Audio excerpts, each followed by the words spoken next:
The time when if a northerner was head of state, every Nigerian felt at home. If a northerner was in charge of an institution, everybody felt that they would be treated fairly and adequately. We have lost that sense of service. Today, the North is on its knees because northerners are destroying northerners. The bandits that are giving us hell are northerners.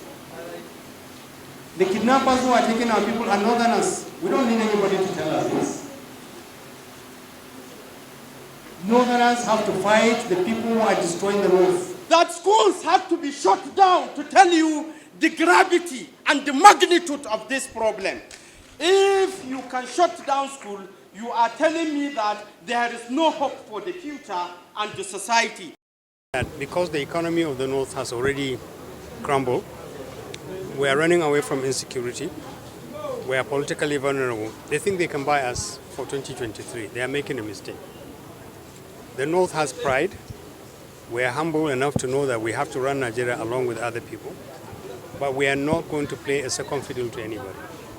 We may not have the most robust economy.